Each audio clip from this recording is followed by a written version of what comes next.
Bonsoir, nous voici toujours à la poursuite de cette voyage, de cette rencontre du pape Benoît XVI ici en Italie du Nord. Et vous le voyez, nous sommes en léger différé puisque le pape a quitté la ville d'Aquileia où il y a eu cette rencontre et ces paroles fortes du Saint-Père dans cette basilique qui ont été un véritable programme pastoral pour non seulement les diocèses de l'Italie du Nord, mais c'est aussi pour chaque diocèse. Et vous allez le voir dans cette visite pastorale ici à Venise, le Saint-Père, que nous voyons son bateau,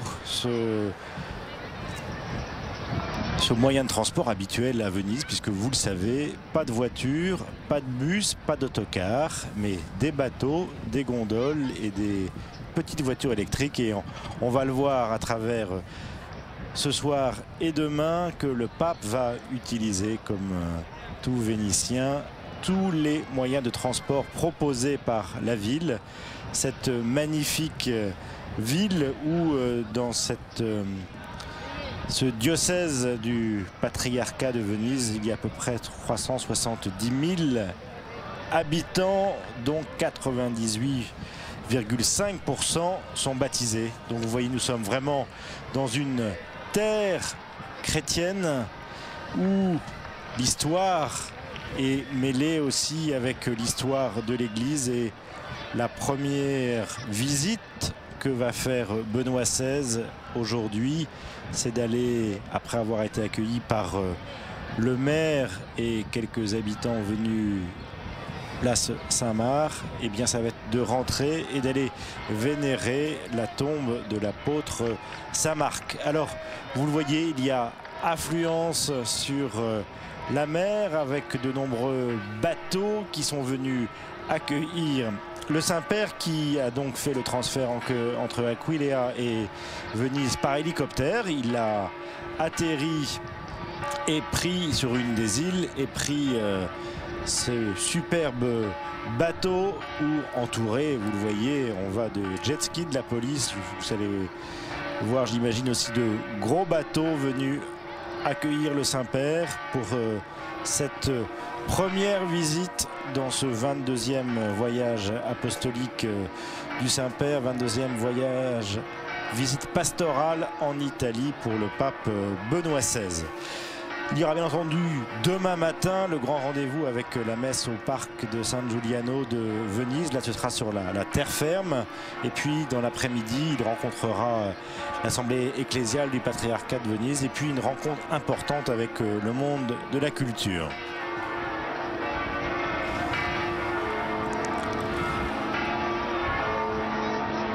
Le patriarche de Venise a dit que le pape venait confirmer ses frères dans la foi. D'ailleurs, le thème choisi pour la visite, c'est « Tu confirmes notre foi ».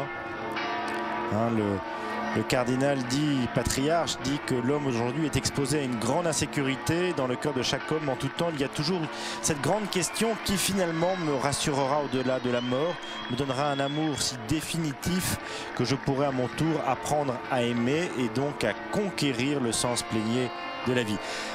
Pour le cardinal Scola, la foi est ce grand don. Ainsi, le devoir du successeur de Pierre, comme l'a dit Jésus, est de confirmer ses frères dans la foi.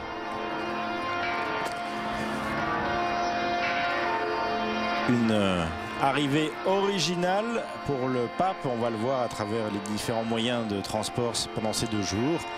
Là, on est dans la papa bateau mobile, si on peut dire ça, puisque vous savez, il n'y a pas de rue où la papa mobile peut venir.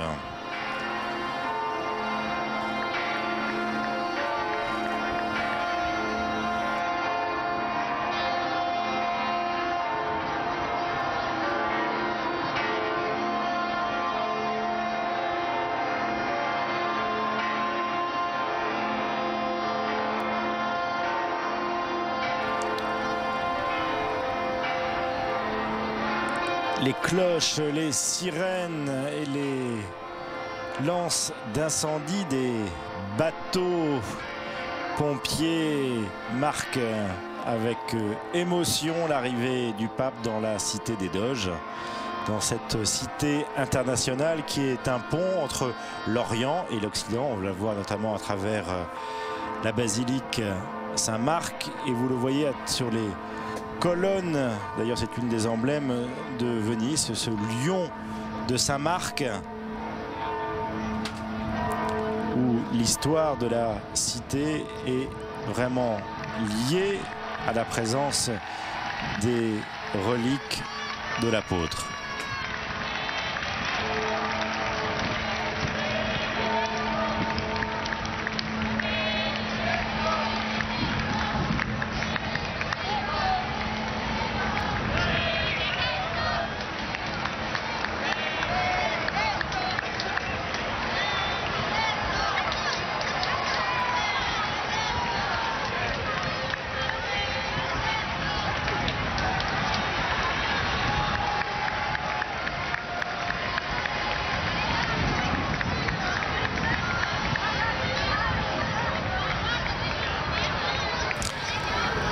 Alors le pape vient dans ce quartier de Saint-Marc pour la première fois. D'ailleurs, il logera au patriarcat situé à quelques mètres de la basilique. Il est donc accueilli par le président de la région et du préfet de Venise.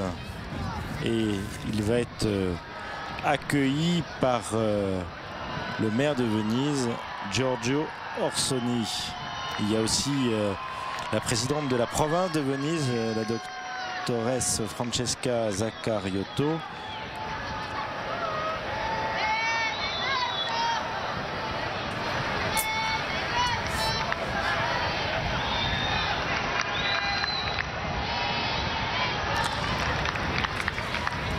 Alors le pape Benoît XVI, accompagné du cardinal Scola, qui a donc le titre honorifique de patriarche de Venise.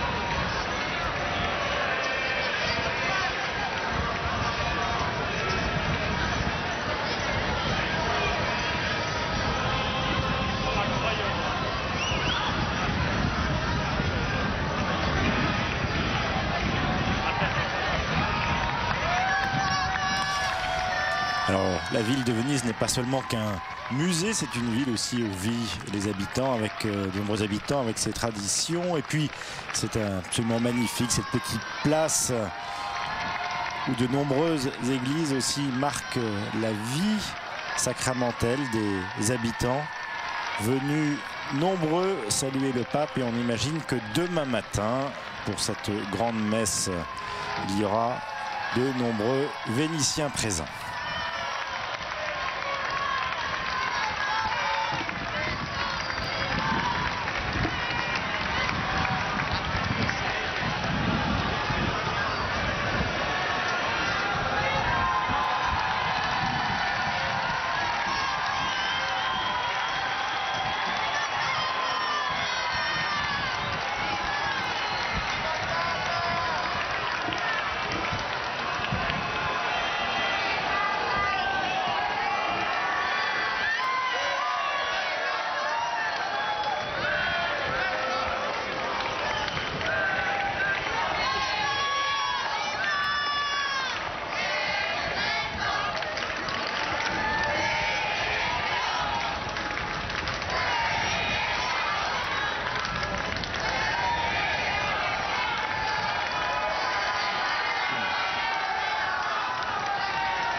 Sainteté, avec une grande émotion, je m'adresse à vous pour vous adresser la bienvenue dans la ville de Venise, ville et terre de Saint-Marc. Une ville, un État qui a constitué pendant des siècles un phare de civilisation et en même temps un rempart de la chrétienté. Une ville qui a su conjuguer les vertus civiles avec les vertus religieuses au point de se reconnaître, presque de devenir son saint patron sans renoncer à la laïcité de ses institutions. C'est un exemple unique de compénétration et dialogue constant entre les deux réalités fondatrices de n'importe quelle société, certainement favorisées par l'être. Les Vénitiens, hommes de paix, marchands intelligents, qui se sont promenés dans le monde, mettant en rapport des populations de civilisations différentes avec une rare disponibilité à comprendre l'autre, l'étranger, et aussi à l'accueillir. Ils ont toutefois été capables d'utiliser les armes lorsque cela devenait inévitable, comme il est arrivé lorsqu'on a dû défendre la chrétienté. Une ville qui a eu un lien intense avec l'Église de Rome, à qui elle a donné des papes, des cardinaux. Seulement dans le siècle qui vient de s'écouler, ont été 3 les papes vénitiens qui ont su graver et donner des poussées innovatrices à l'Église catholique. Mais Venise, ce n'est pas une ville qui regarde seulement son passé, même s'il est glorieux.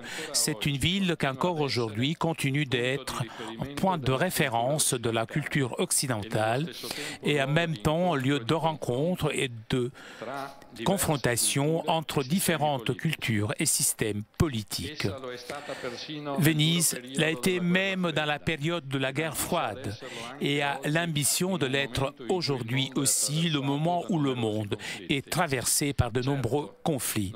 Bien sûr, il n'est pas facile de garder, de conserver la splendeur de ces monuments et de ces églises dans un moment de grande crise économique qui touche une grande partie de la population et tout particulièrement la population la plus faible, les ouvriers et tous les travailleurs des aires industrielles auxquels ne peut que aller notre pensée, surtout dans un moment de joie comme celui-ci.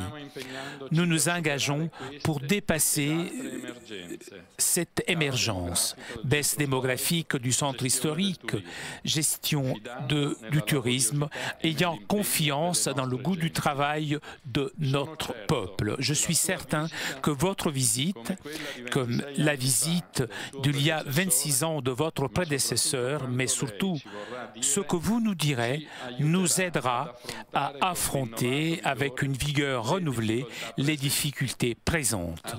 À vous, messagers de paix, j'adresse avec affection mes salutations dans un lien filial renouvelé entre Pierre et Marc. Bienvenue, sainteté.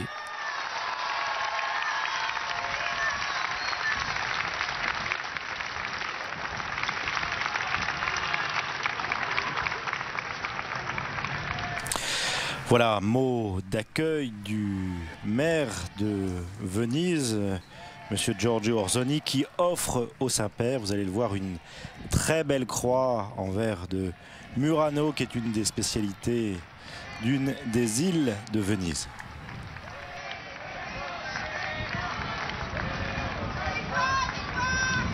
Et on imagine même que cette croix doit être un ostensoir pour pouvoir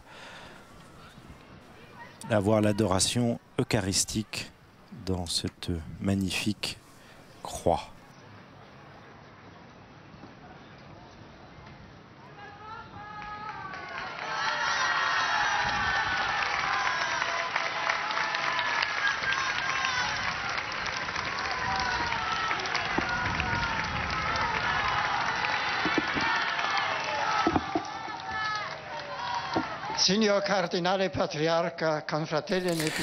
Monsieur le maire, autorités, chers frères et sœurs, j'adresse mes salutations cordiales à chacun d'entre vous qui, de différents quartiers de cette merveilleuse ville, êtes venus ici pour exprimer votre affection au successeur de Pierre, venu en pèlerinage dans la terre de Saint-Marc. Votre présence accompagné d'un grand enthousiasme, exprime votre foi et votre dévotion, et c'est pour moi une raison d'une grande joie. Je voudrais remercier tout particulièrement Monsieur le maire pour ses paroles qui, au nom de toute la ville, m'a adressé et pour les sentiments qu'il m'a manifestés. Avec lui, je salue et je remercie toutes les autorités civiles et militaires qui sont venues m'accueillir. Aujourd'hui, j'ai la joie de pouvoir rencontrer les gens de cette lagune. Je viens parmi vous pour ressouder ce lien profond de communion qui historiquement vous unit à l'évêque de Rome et dont sont témoins tout d'abord les vénérés pasteurs que de ce siège patriarcal sont passés au siège de Saint-Pierre. Beaucoup de vous gardent le souvenir du patriarche Albino Luciani, fils de cette terre de Vénétie,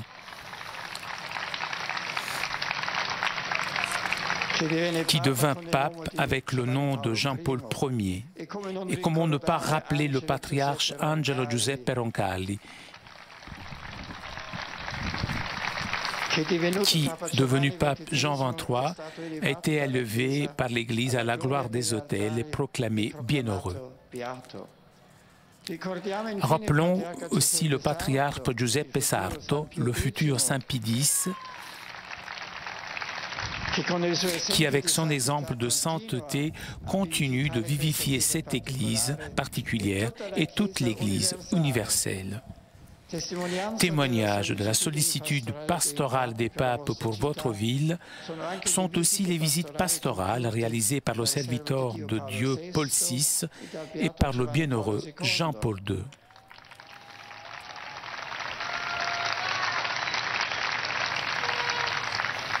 Moi aussi, sur les pas de mes prédécesseurs, je voulus me rendre ici aujourd'hui parmi vous pour vous porter une parole d'amour, d'espérance, pour vous confirmer dans la foi de l'Église que le Seigneur Jésus a voulu fonder sur le roc qui est Pierre et a confié à la guide des apôtres de leurs successeurs dans la communion de l'Église de Rome qui préside à la charité. Chers amis, selon les traditions de Venise, vous avez voulu m'accueillir dans ce lieu si particulier qui est comme la porte d'accès au cœur de la ville. D'ici, le regard embrasse le bassin de Saint-Marc, le palais la basilique, toutes les beautés de cette ville appelée à juste titre la perle de l'Adriatique.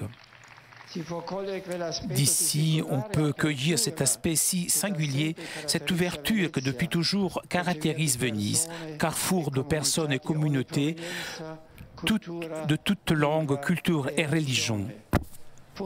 Point d'arrivée et de rencontre pour les hommes de tous les continents, pour sa beauté, son histoire, ses traditions civiles.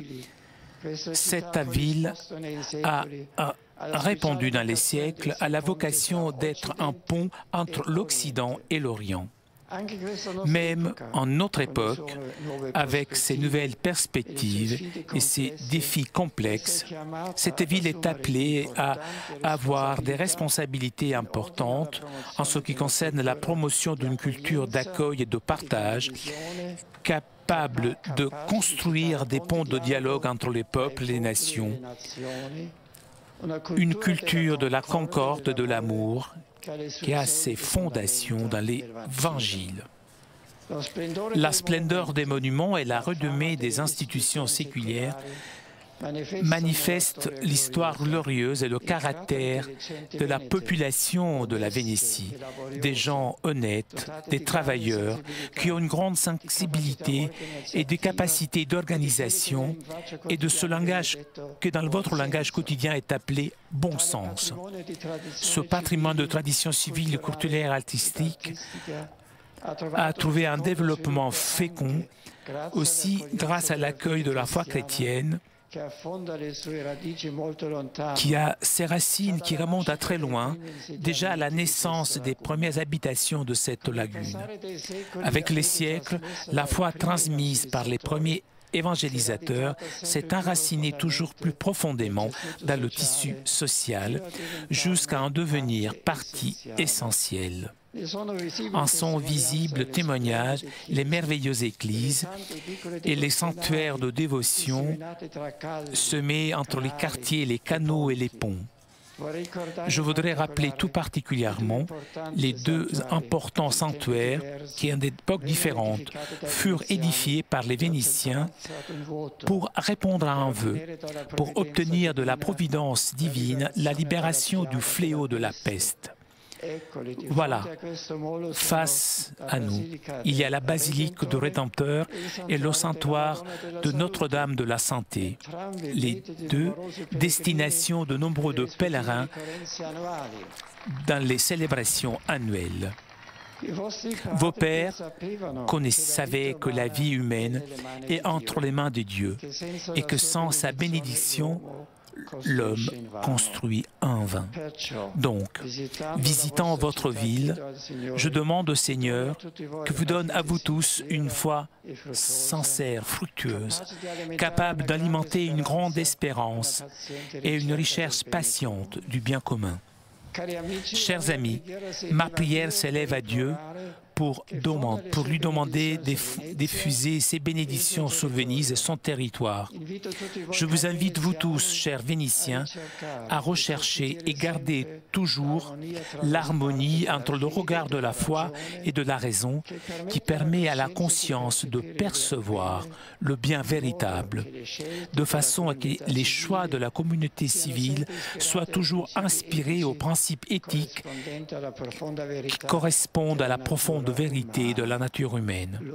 L'homme ne peut pas renoncer à la vérité sur lui-même sans qu'en souffre le sens de la responsabilité personnelle, la solidarité envers les autres, l'honnêteté dans les rapports économiques et de travail.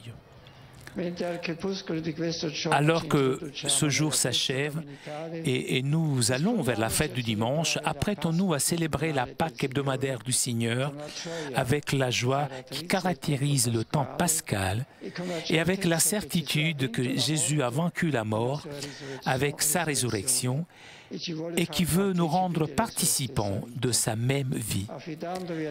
Vous confiant à la protection maternelle de Marie, toujours sainte, j'invoque sur cette ville, sur tous ceux qui l'habitent, sur ceux qui gouvernent cette ville, sur ceux qui travaillent pour la rendre toujours plus digne de Dieu et de l'homme, la bénédiction du Seigneur. Merci.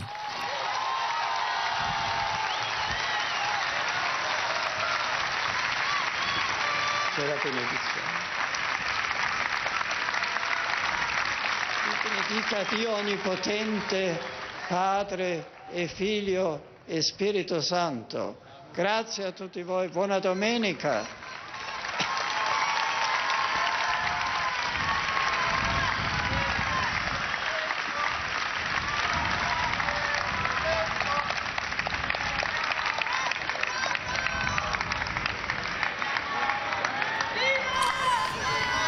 Après ce temps d'échange, de paroles de bienvenue et en même temps cette attente du dimanche, de la célébration de demain, le pape va maintenant se rendre. Nous allons l'accompagner dans la basilique Saint-Marc.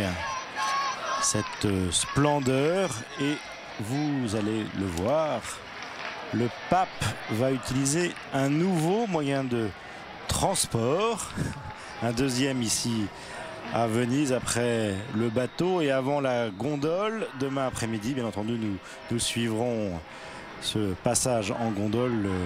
Le Saint-Père va utiliser une petite voiture de golf électrique pour ne pas abîmer le très beau dallage. Alors c'est pas la première fois que le pape est transporté dans une voiture électrique comme ça. Souvenez-vous, en Jordanie notamment, lors de son pèlerinage, il avait été accompagné par le roi et la reine de Jordanie sur le site du baptême du Christ aussi. Mais ça, c'est la petite histoire, l'anecdote.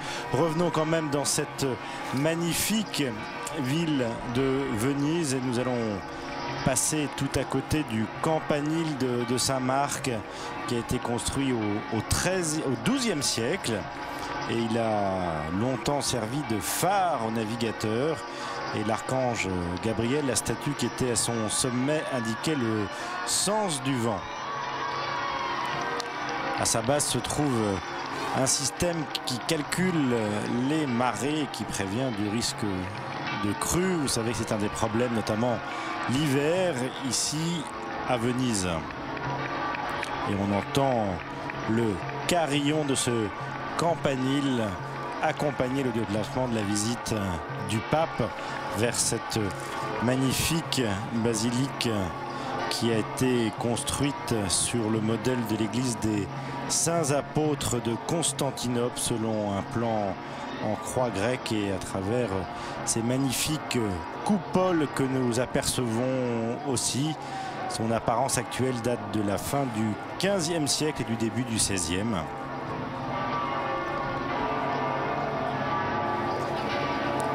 Et nous allons le voir lorsque le pape sera devant le portail central. Ce sont des portes de bronze rapportées de Byzance au XIe siècle qui sont donc dans cette basilique où sur toute la façade extérieure on voit énormément de marbre. Voilà, vous voyez un accueil chaleureux, populaire.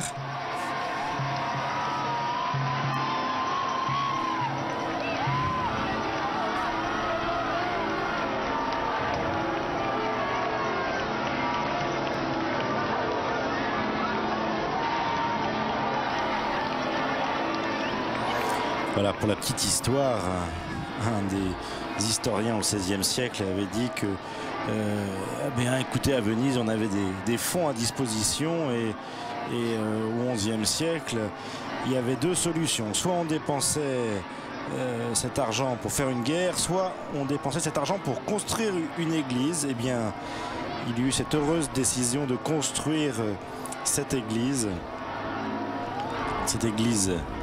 magnifique qui est un véritable temple singulier et rare. Cette église magnifique a été consacrée en 1094 et c'est un véritable joyau. Et on va le voir qu'elle est vraiment un lien aussi entre l'Orient et l'Occident, non seulement par la présence de Saint-Marc, nous y reviendrons tout à l'heure, cet évangélisateur non seulement du nord de l'Italie, on a fait mémoire de lui à Aquileia tout à l'heure, et puis ici aussi, par la présence notamment de ses reliques, mais aussi à travers toute l'Égypte où Saint-Marc, selon la tradition, a aussi évangélisé ce pays-là. C'est le père fondateur de l'église copte. Et puis, dans ce bâtiment, eh bien, il y a de nombreuses références à l'art byzantin. On va le voir notamment, il y a un iconostase, et puis à travers ces mosaïques qui sont d'une beauté exceptionnelle.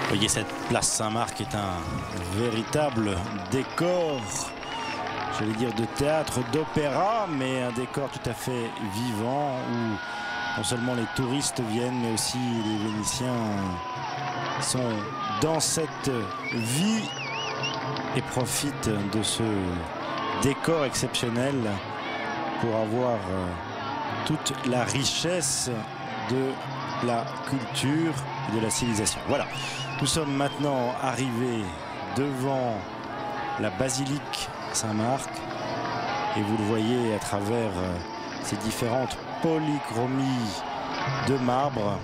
Nous allons rentrer dans cet édifice magnifique et étonnant où le Saint-Père va pouvoir faire la visite, mais va surtout pouvoir aussi se recueillir devant la tombe de l'apôtre Saint-Marc.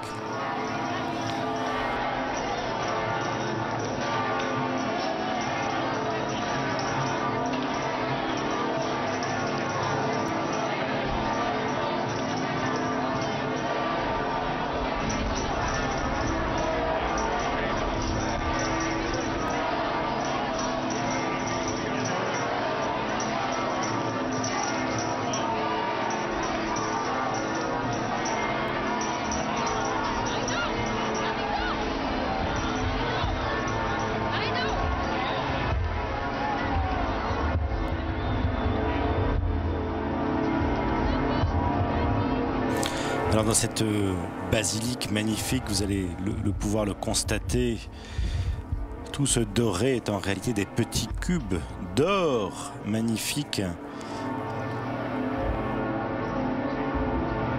Le sol est recouvert de mosaïques décoratives, le bas des murs est recouvert de marbre de toutes sortes et le haut des murs et tout le plafond sont donc recouverts de ces mosaïques à fond d'or avec de nombreuses colonnes antiques qui ont été prises pour la plupart lors des conquêtes, notamment celle de Constantinople par la République de Venise et reversées comme butin dans cette magnifique Saint-Marc. On surnomme d'ailleurs cette basilique, grâce à ces mosaïques, la basilique d'or.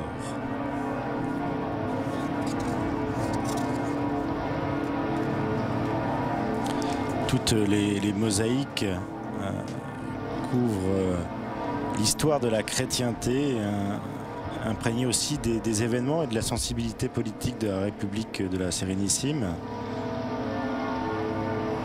On l'a vu, on va le revoir j'imagine encore, la mosaïque de l'abside, qu'elle montre un Christ pantocrator magnifique et au-dessus de lui les 4 saints patrons de la ville dont les reliques sont conservées à Saint-Marc. Nicolas, Pierre, Marc et Hermagore. Voilà, alors que quelques autorités saluent à nouveau le Saint-Père.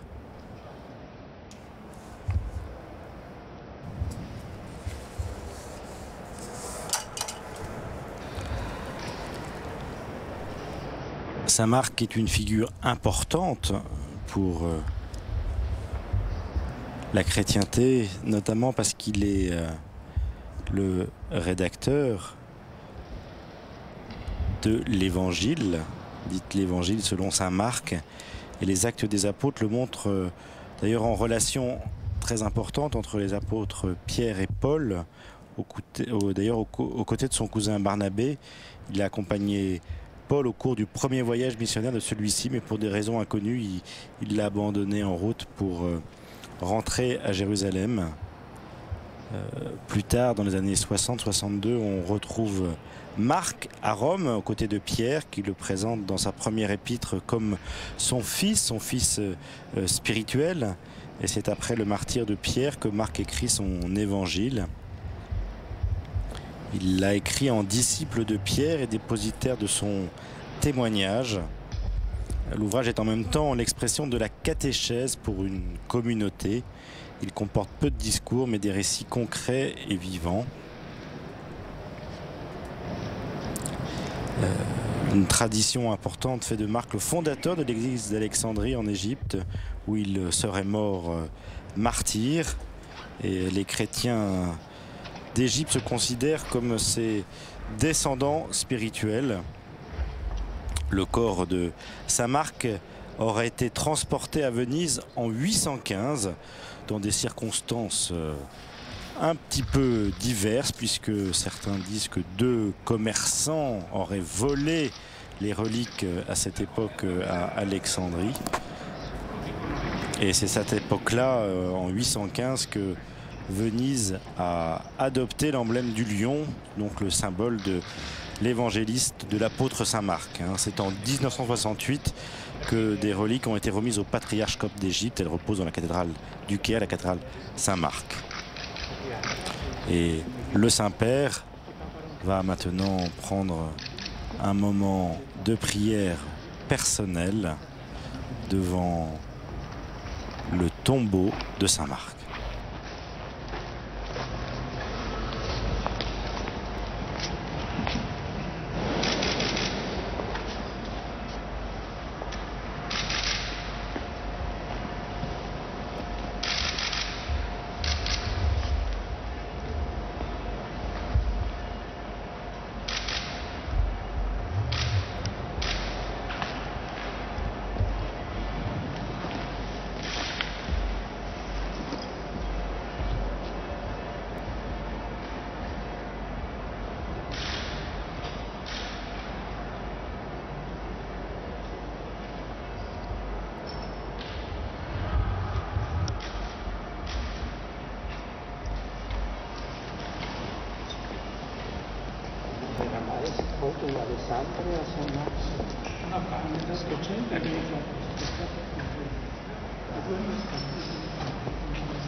Un échange cordial entre le Saint-Père avec le patriarche de Venise, et le Saint-Père continue cette visite de la basilique avec ses 4000 mètres carrés de mosaïque unique qui recouvrent l'ensemble des murs et des plafonds, et on le voit, une succession d'œuvres d'art partout dans cette basilique, entre le marbre, les colonnes, et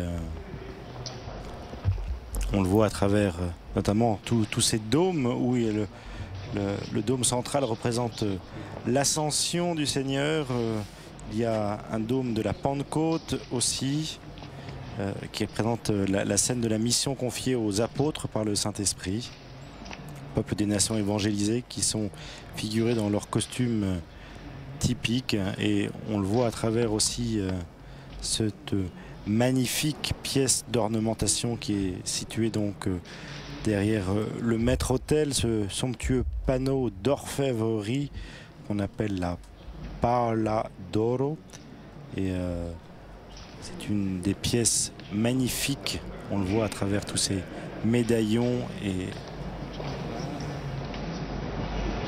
où des centaines de milliers, de millions de pèlerins à travers les siècles sont venus prier l'apôtre Saint Marc, ce témoignage, ce témoin de la vie du Christ qui nous a relaté à travers le témoignage notamment de Pierre et des apôtres la vie du Seigneur.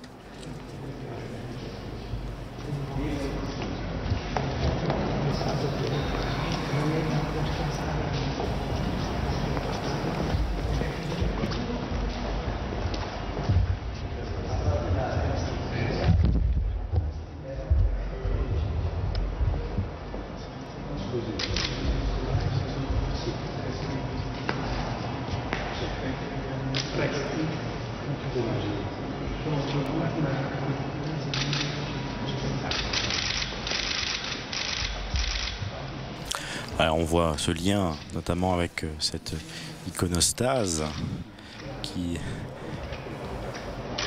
est une véritable séparation entre la nef et le chœur, bien qu'il soit ouvert et transparent. C'est aussi le lien entre l'Orient et l'Occident, la liturgie byzantine et aussi la liturgie latine telle qu'elle est célébrée ici dans cette basilique, notamment par le patriarche et le recteur de cette basilique.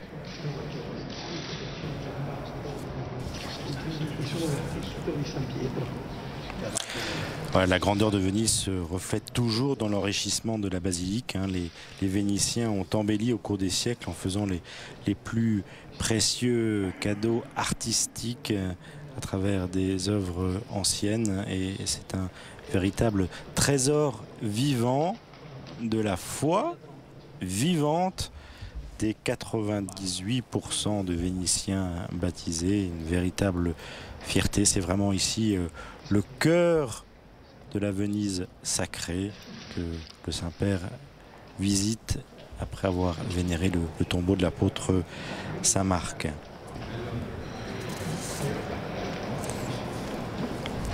C'est demain matin réellement que le Saint-Père rencontrera les Vénitiens à travers une grande célébration eucharistique qui va se dérouler à Mestre, de l'autre côté de la lagune, sur la terre ferme.